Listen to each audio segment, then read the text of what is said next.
কানাডার ৪৫তম জাতীয় নির্বাচনের ভোট গণনা চলছে। সিবিসি নিউজের প্রতিবেদন বলছে নির্বাচনে জয়লাভ করতে যাচ্ছেন লিবারেল পার্টির নেতা মার্ক কার্নি। বান্ডেল থাকলে প্রতি সেনমানিতে টাকা বাঁচবে। বিকাশ সেনমানি বান্ডেল কিনে জিতুন প্রতি লেনদেনে।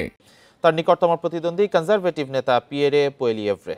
সবশেষ জরিপ মতে পিয়েরের চেয়ে সামান্য এগিয়ে আছেন মার্ক কার্নি। লিবারেলের পক্ষে ৪৩% ও কনজারভেটিভদের পক্ষে রয়েছে ৩৮.৯% সমর্থন। ৩৪৩টি আসনের মধ্যে সরকার গঠনের প্রয়োজন ১৭২টি আসন। এবার নিবন্ধিত ভোটার সংখ্যা ২,৮৫,০০,০০০। জানুয়ারিতে প্রধানমন্ত্রী ও লিবারেল পার্টির পদ থেকে সরে দাঁড়ান জাস্টিন ট্রুডো। এরপরই তার স্থলাভিষিক্ত হন ব্যাংক অব কানাডা ও ব্যাংক অব ইংল্যান্ডের সাবেক গভর্নর মার্ক কার্নি।